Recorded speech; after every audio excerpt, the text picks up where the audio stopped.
येणाऱ्या महानगरपालिकेच्या निवडणुकांच्या पार्श्वभूमीवर महाविकास आघाडीचे नेते आणि पदाधिकाऱ्यांची महत्त्वपूर्ण बैठक सोलापूर येथील शासकीय विश्रामगृह येथे पार पडली। या प्रसंगी शिवसेना उद्धव बाळासाहेब ठाकरे पक्षाचे नेते चंद्रकांतजी खैरे यांनी महाविकास आघाडीची घोषणा या बैठकीमध्ये केली। या प्रसंगी शिवसेना उद्धव बाळासाहेब ठाकरे पक्षाच्या उपनेते अस्मिताताई गायकवाड, माजी आमदार प्रकाश येलगुरवार, काँग्रेसचे अध्यक्ष चेतन नरोटे, याचबरोबर या प्रसंगी कम्युनिस्ट पक्षाचे मेजर युसुफ शेख, मनसेचे विनायक महेंद्रकर यांच्यासह महाविकास आघाडीच्या अन्य पदाधिकाऱ्यांची उपस्थिती होती। आगामी महानगरपालिका निवडणुकीसंदर्भात चर्चा करण्यासाठी शासकीय विश्रामगृह सोलापूर येथे शिवसेना उद्धव बाळासाहेब ठाकरे पक्षाचे नेते चंद्रकांत खैरे यांनी बैठकीचे आयोजन केले होते। यावेळी महाविकास आघाडीची घोषणा केली। शिवसेना उद्धव बाळासाहेब ठाकरे पक्षाच्या उपनेत्या अस्मिताताई गायकवाड, माजी आमदार प्रकाश येलगुरवार, काँग्रेसचे अध्यक्ष चेतन नरोटे, राष्ट्रवादीचे अध्यक्ष महेश गादेकर, कम्युनिस्ट पक्षाचे अनिल वासम, मनसे जिल्हाध्यक्ष विनायक महेंद्रकर यांच्यासह महाविकास आघाडीतील सर्व प्रमुख पदाधिकारी यांनी महापौर महाविकास आघाडीचाच होणार हा विश्वास व्यक्त केला। यावेळी शिवसेना जिल्हाप्रमुख संतोष पाटील, अजय दासरी, गणेश वानकर, धनंजय डिकोळे, काँग्रेसचे माजी महापौर संजय हेमगड्डी, अशोक निंबर्गी, राष्ट्रवादीचे शंकर पाटील, कम्युनिस्ट पक्षाचे मेजर युसुफ शेख, अनिल वासम, मनसेचे प्रशांत इंगळे, जैनुद्दीन शेख, प्रिया बसवंती, दत्ता माने आदी पदाधिकारी उपस्थित होते।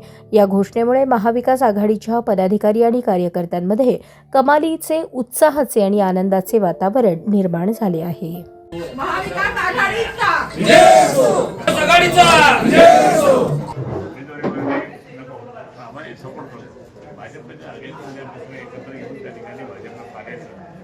महाविकास आघाडीचा महापौर असल्याची भूमिका त्यांची आहे। म्हणजे सोलापूरमध्ये भाजप विरुद्ध महाविकास आघाडी अशी पूर्ण ताकदीने उतरणार।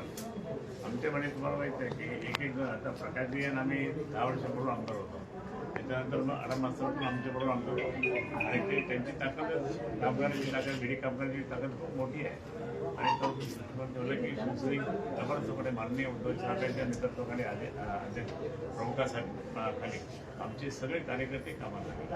आता कोणी म्हणतं काय, कोणी सगळी पक्षात असते, प्रमुखी असते ती, बाकी मग आदेश आला। आमच्याकडे कसं आहे, शिवसेना पक्षाने प्रमुखांनी आदेश दिला की आम्ही सगळेजण काम करतो। अशा दृष्टिकोनातून आज सर्व आमचे जिल्हा प्रमुख सगळे बसलेले आहेत।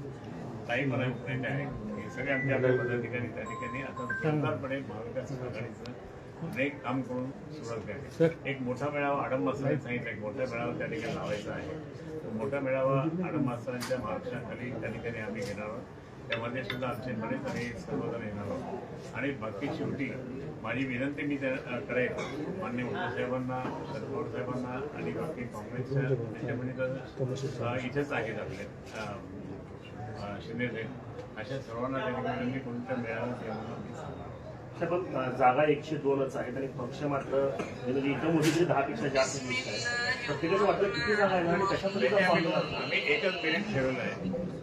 मी माझ्या सर्व पदाधिकाऱ्यांची म्हणून सांगतो, जो निवडून येणारा माणूस आहे त्याचं काम चांगलं आहे त्याला ते घेतो आणि त्या तो दृष्टिकोन ठेवून त्या ठिकाणी आम्ही सगळेजण म्हणायचं नाही, प्रेमाने त्या ठिकाणी जे असेल ते आपण बसून त्या ठिकाणी करायचं आणि त्या तो दृष्टिकोन ठेवून इथे काय झालं की आता म्हणजे पळवापळवी हे भाजपवाले करतात, त्यांना करत असतात की त्याने आघाडी झाली, ते असं म्हणायचे की त्याची आघाडी होतच नाही, पण आघाडी आज सोलापूर शहरात झालेली आहे। उपनेते आहेत शरद कोळी, त्यांचं असं म्हणणं आहे की प्रणिती शिंदे जर नेतृत्व करणार असतील किंवा प्रणिती शिंदे आघाडीत असतील तर आम्ही अजिबात आघाडी होऊ देणार नाही। ते आपल्याच पक्षातले लोक ते म्हटले असतील, त्यांचा व्यक्तिगत मत आहे, ते पक्षाचं मत नाही आहे। पक्षाचा नेता मी आहे म्हणून पक्षाचं मत मी या ठिकाणी करतो। माननीय उद्धव साहेबांच्या आदेशाप्रमाणे आम्ही त्या ठिकाणी महाविकास आघाडीमध्ये सर्व एकत्र आलेलो।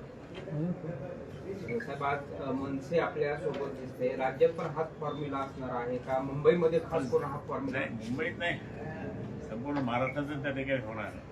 आता त्यांनी जे काही मागणी केलेली आहे त्या भागात जास्त आहे, मराठी माणसाच्या एरियामध्ये मुंबई, ठाणे, कल्याण, पुणे, नाशिक अशा सगळ्या जे आहे त्याच्यामध्ये इथे मात्र ते सहकार्य करतात असं राजसाहेबांनी सांगितलं आणि म्हणून आम्ही सर्वजण एकत्र या ठिकाणी भाजपला पाडण्यासाठी भाजपचं जे करप्शन चालत जवळ आत्ताच मी सुप्रियाताईचं भाषण ऐकलं, अरविंद सावंतचं भाषण ऐकलं, कुठून आणले इतके पैसे नगरपालिकेमध्ये कसे आणले पैसे हा प्रश्न आता जनतेला पडलेला आहे की यांनी पैसे कुठून आणले. तुम्ही शेतकऱ्यांना पैसे देत नाही, तुम्ही त्या लाडक्या बहिणीला पैसे देत नाही आणि पैसे वाटपाला त्या ठिकाणी प्रत्येक घराघरात जाऊन 35-30 हजारपर्यंत हे पैसे दिले. हे कशा करतात आणि म्हणून इथं इलेक्शन कमिशनने डोळे झाक केले, त्यांच्यावर कारवाई करावी लागली. आपले सहकारी कामगार असताना त्यांनी देखील आज एक व्हिडिओ ट्विट केला. महेंद्र दळवे एक आमदार, त्यांच्याकडे पैशाचे बंडल असल्याचा एक व्हिडिओ त्यांनी ट्विट केला. मी पाहिलं ते अंबादास दानवे यांनी ते काढलेले बरोबर आहे. आता ते म्हणायला लागले असतं, पण अंबादास दानवे यांनी काढल्याचे बरोबर ते पैशाचे बंडल. त्याच्या आधी त्या ठिकाणी एका सन्माननीय आमदारांनी त्या ठिकाणी सुद्धा असं शोधलं भाजपचे पैसे. पण भाजप इतके पैसे आणते कुठून, भाजपला इतके पैसे मिळाले कुठून आणि कशातर्फे, हा एक संशोधनाचा विषय झालेला आहे. लोकांना पण अचंब झालं की हे इतके पैसे देते. तुम्ही महिलांना पैसे देत नाही, महिला लाडक्या बहिणीला, तुम्ही शेतकऱ्यांना पैसे देत नाही आणि त्या ठिकाणी तुम्ही हे मतदारांना आपले निवडून येण्यासाठी त्या ठिकाणी भ्रष्टाचार करताय. बरोबर नाही.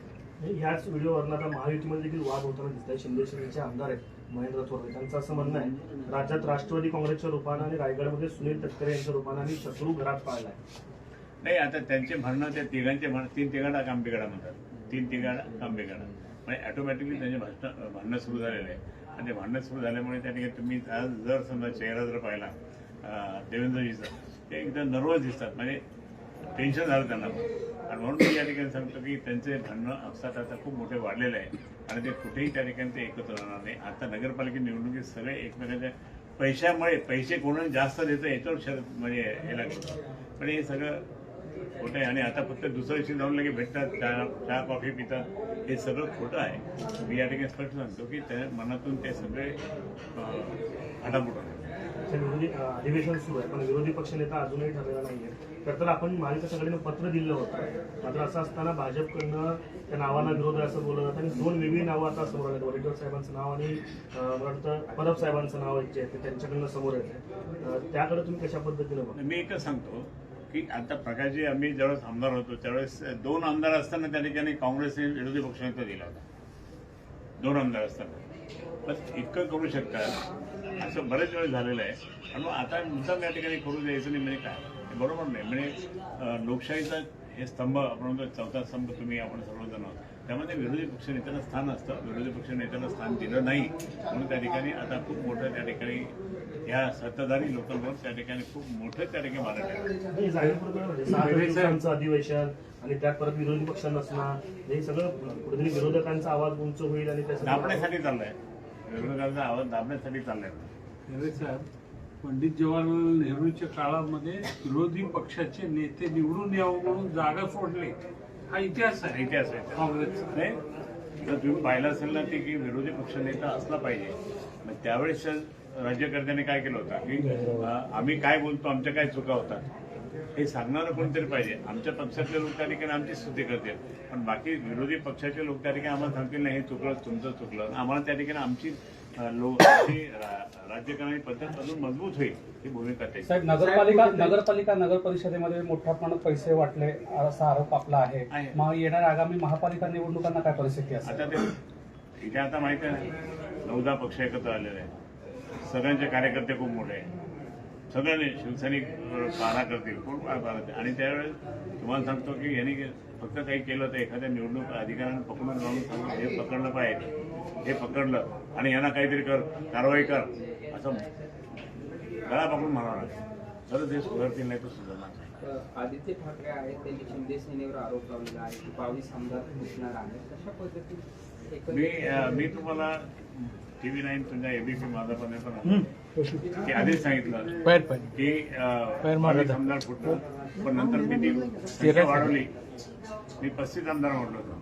कारण मला त्या ठिकाणी 1-2 ते आमदार भेटले होते असं एका ठिकाणी लग्नामध्ये. त्याने 22 नाही 35 जण आम्ही तयार आहोत. फक्त कधी आदेश आला की त्या ठिकाणी आम्ही सामंतांच्या नेतृत्वाखाली तिकडे जाणार पाहिजे. कुणाच्या आदेशाची वाट बघते? सामंतांच्या नेतृत्वाखाली जाणार. तेच म्हटले मला 2 आमदार दे. एक प्रकार पक्षच विलीन होणार असं ते पक्ष विलीन नाही होऊ शकत ते, कारण हे शिंदे स्वाभिमानी आहे ना. आता हे कोण जातं कोण नाही जातं हे त्यांच्या त्या मगरुळी सभामुळे सुद्धा बदलतं. तर या अधिवेशनामध्ये वेगळ्या विदर्भाची भूमिका देखील पुन्हा एकदा आता मला एक त्या ठिकाणी मुद्दाम मी सांगतो आपल्याला, तुम्ही आता मुद्दाम काहीतरी भाषिक प्रांतवाद त्याच्यानंतर मग असं आपल्या आपल्या एरियाचा त्या ठिकाणी प्रश्न काहीतरी आपण बोलून त्या ठिकाणी करायचं. आता ज्यावेळेस तो प्रश्न संपला होता, आम्ही तो आमच्या लोकसभेत संपून टाकला होता. हा आला होता मुद्दा त्यावेळेस आमच्या लोकसभेत आम्ही असताना आम्ही तो संपून टाकला होता. आणि भाजपने एका उत्तरात सांगितलं नाही आम्ही ते काही करत नाही. पण त्यानंतर संपला आणि आता पण ते बावनकुळेने काढला. बावनकुळेला आणि आता तुम्हाला सांगतो याचा अर्थ बावनकुळे त्या ठिकाणी घाबरलेले महाविकास आघाडीच्या या सगळ्या महानगरपालिकेच्या निवडणुकीच्या निमित्ताने आणि जिल्हा परिषद पंचायत समिती निवडणुकीने घाबरले म्हणून मुद्दाम हा प्रश्न त्यांनी काढला. नाही पण वडेट्टीवार साहेबांचं जर त्याला पाठिंबा त्यामध्ये अनुच्छेद जर भरून काढायचं असेल तर निर्णय विदर्भ करावाच लागणार. नाही ते काँग्रेसला विचारतील ना त्यांच्या नेत्यांना, त्यांचं मत आहे. काँग्रेसचे नेते जे सांगतील ते करतील. कारण काँग्रेसचे प्रमुख नेते म्हणत नाही वेगळं विदर्भ आणि मी महाराष्ट्र अभिमानी आहे. महाराष्ट्र जर तुकडे पाडत कोणी करण्याची हिंमत दाखवली असेल आणि आम्ही विदर्भ वेगळा करू, मग आम्ही महाराष्ट्रीयन लोक, आम्ही महाराष्ट्र अभिमानी लोक आम्ही कधीच सहन नाही करणार. आणि म्हणून त्या ठिकाणी 107 हुतात्मे झाले संयुक्त महाराष्ट्रासाठी. आज बाबा राव गेले विचारे ते सुद्धा त्याच्यामध्ये होते. आचार्य डांगे, मधु दंडवते, ही सगळी मंडळी, प्रमोदकांची ठाकरे, स्वतः त्या ठिकाणी परमपूज्य डॉक्टर बाबासाहेब आंबेडकर, ही सगळी मंडळी असताना 107 हुतात्मे झाले होते. तो संयुक्त महाराष्ट्र झाला, तो तोडण्याची कोणाला हिंमत आहे? मग आम्हाला मुद्दाच येतो. सर, शिवसेनेची भूमिका कायम राहिलेली आहे की वेगळा विदर्भ म्हणून. शिवसेना शिंदे गटाची भूमिका आता काय असू शकते, कारण भाजप त्यांच्यासोबत आहे. हा, तर शिंदे गटाच्या लोकांना तुम्ही विचारायचे असं म्हणतात काय आहे तुमची भूमिका, इतकं तुम्ही त्याला विचारा. धन्यवाद.